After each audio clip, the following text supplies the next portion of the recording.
Hello et bienvenue sur Factor X, le podcast qui réveille vos soft skills. Je suis Anna Martineau et je suis convaincue qu'on peut devenir de meilleurs managers, de meilleurs vendeurs, de meilleurs communicants ou encore mieux collaborer au sein d'une équipe si on décide d'investir dans notre savoir-être. J'ai donné vie à ces convictions en fondant My Learning Store, un organisme de formation spécialisé dans le développement des soft skills en entreprise.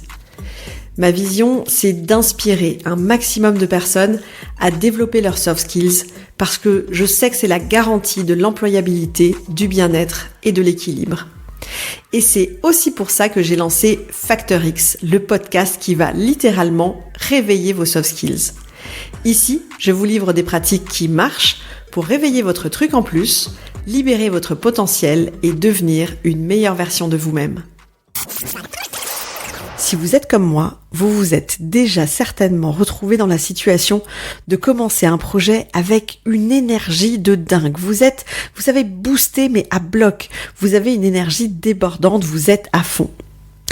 Et puis quelques semaines plus tard, bizarrement, vous constatez que vous vous retrouvez à toujours repousser les choses.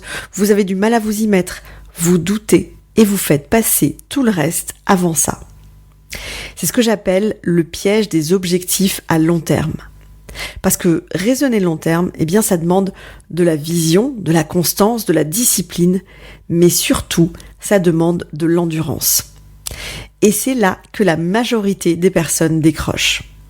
Alors, dans cet épisode, j'ai envie de vous parler de ce fameux creux du milieu. Celui où on s'y met, on travaille, mais on voit pas encore les résultats. Celui où, en réalité, la motivation n'est plus là.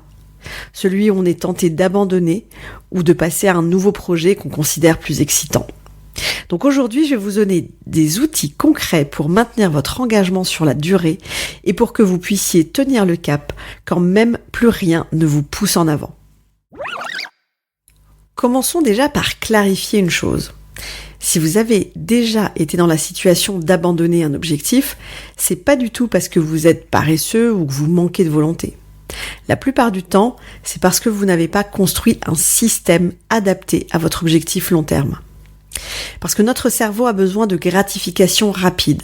Il adore tout ce qui est court-termiste, les petits gains visibles. Mais les grands projets, eux, ils ne vous offrent aucune récompense immédiate. On a besoin de tenir sur la durée. Et c'est là, justement, que notre mental flanche. Quand vous vous lancez dans un nouveau projet, les débuts sont hyper excitants. Mais au bout de 2, 3 ou 4 mois à bosser sans retour, à négocier dans le vide, à travailler sans aucune visibilité, on se demande souvent pourquoi est-ce que je me donne autant pour si peu de résultats ou pour même, des fois, pas de résultats du tout. Et c'est là que, justement, beaucoup renoncent. Mais vous, vous pouvez apprendre aujourd'hui à résister à cette fatigue-là. Et pour ça, vous avez besoin d'une chose très simple, une structure solide qu'on va voir maintenant. Parce que ce qui vous fera tenir sur du long terme, ce n'est pas votre envie ou votre motivation. Ça, c'est pour le début. Ce qui vous fait tenir sur du long terme, c'est un système. Les grands objectifs sont vraiment séduisants, mais sans système pour les porter au quotidien, ils vont s'effondrer. Donc voici les 3 piliers qui font réellement la différence entre ceux qui lâchent leur projet et ceux qui vont jusqu'au bout. Le premier pilier vraiment important pour réussir vos projets long terme, ça va être de fractionner votre projet en micro-actions. Parce qu'un objectif annuel, c'est beaucoup trop abstrait, ça n'a rien de concret. Ce qui vous permet d'avancer, ce sont des petites actions visibles, régulières et atteignables. Donc, vous pouvez par exemple remplacer un objectif qui serait de écrire un livre cette année par quelque chose de plus raisonné et de plus mesurable, comme écrire 3 pages chaque mardi matin à partir de 9h. Ou alors, le fameux « je vais me mettre au sport » par faire 20 minutes de sport chaque lundi, mercredi et vendredi à 18h en rentrant du bureau. Ça marche parce que chaque micro-avancée, chaque micro-action, elle va générer de la satisfaction. Et c'est cette satisfaction justement qui va alimenter la motivation. Le deuxième pilier, c'est d'instaurer tout simplement un rituel de suivi régulier. Parce que la discipline, ça n'a rien de spectaculaire, mais c'est le moteur silencieux de votre réussite. Ce que vous pouvez faire pour ça, c'est par exemple de planifier chaque semaine un moment fixe pour faire le point sur votre projet et sur vos avancées. Répondez à 3 questions. Qu'est-ce que j'ai fait ? Qu'est-ce que j'ai appris ? Et qu'est-ce que je peux améliorer ? De nombreuses personnes que j'accompagne utilisent le bilan du vendredi soir, par exemple. 15 minutes pour se reconnecter à leur progression, ajuster leur trajectoire et repartir plus lucide pour la semaine suivante. C'est un petit rituel, mais ça crée de la clarté. Et la clarté, ça crée de la constance et c'est tout ce qu'il vous faut pour tenir sur du long terme. Le 3e pilier, c'est une action qu'on met souvent de côté ou on n'y pense pas, mais c'est vraiment, à mon sens, ce qui fait la différence dans le fait d'agir, d'aller jusqu'au bout ou pas. Ce pilier, c'est de partager votre engagement avec quelqu'un. Vous ne pouvez pas compter uniquement sur votre propre motivation. Partager un objectif, le formuler à voix haute, crée une forme d'engagement social. Parlez-en donc à vos amis, à vos proches, parce que en vous engageant par rapport à eux, vous serez moralement engagé à l'action. Ça vous sort de votre solitude mentale et ça renforce votre discipline. Je me souviens quand j'ai voulu lancer ce podcast Facteur X, j'y pensais depuis des années, vraiment pendant très longtemps, mais sans jamais m'y mettre. Et puis un jour, j'ai commencé à en parler à quelqu'un.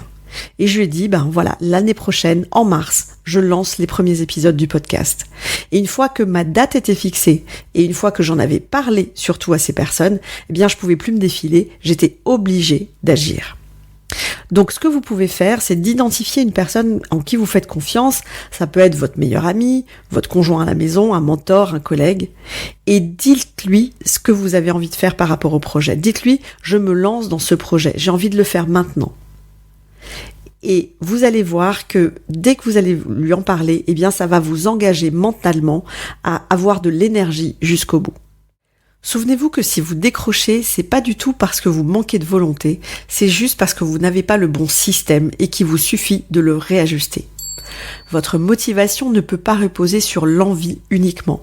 La motivation, elle va reposer sur la clarté et la régularité, c'est hyper important de s'en souvenir. Donc vous avez uniquement 3 choses à faire. La première, c'est de fractionner vos ambitions, vos projets en micro-actions. Ensuite, vous allez structurer votre niveau d'avancement avec un rituel de suivi régulier, toujours au même moment, quelques minutes suffisent. Et bien sûr, partagez votre progression et en tout cas vos projets avec une personne ressource en qui vous faites confiance parce que ce n'est qu'en vous engageant par rapport aux autres que vous vous engagez aussi, mine de rien, avec vous-même. Ça n'a rien de spectaculaire, c'est tout simplement efficace. Et c'est ce qui fait la différence entre commencer et finir un projet. Vous vous en doutez, mon challenge pour vous cette semaine, ça va être d'identifier un projet, un objectif long terme que vous avez peut-être mis en pause depuis un petit moment parce qu'il vous semble trop lourd ou un peu lointain. Identifiez cet objectif et ensuite déclinez-le en 3 micro-actions réalisables dès cette semaine. Ensuite, vous allez partager votre engagement avec quelqu'un. Un simple message suffit. Dites-lui, j'ai décidé de reprendre ce projet ou j'ai décidé de me lancer là-dedans. Je vous en parle à la fin de la semaine. Et si vous voulez, utilisez-moi aussi. Je serai ravie de lire vos partages sur LinkedIn ou Instagram. Parce que c'est aussi ça, la force de la communauté, se soutenir dans l'effort. Donc venez faire un tour sur les réseaux sociaux. Les liens vers mes profils sont dans les notes de l'épisode ici. Je suis sûre que on aura plein de choses à partager par rapport à ça. Et on arrive déjà à la fin de cet épisode. S'il vous a plu, pensez bien sûr à le partager avec quelqu'un qui en a besoin. Je suis sûre que dans votre entourage, ils doivent être assez nombreux. Abonnez-vous au podcast aussi et laissez-moi un avis 5 étoiles et un avis sympa sur Apple Podcast. C'est ce qui me permet de continuer à vous proposer des contenus chaque semaine et ça m'aide vraiment énormément. Quant à moi, il ne me reste plus qu'à vous donner rendez-vous la semaine prochaine pour d'autres pratiques actionnables dans votre quotidien. Ciao, ciao!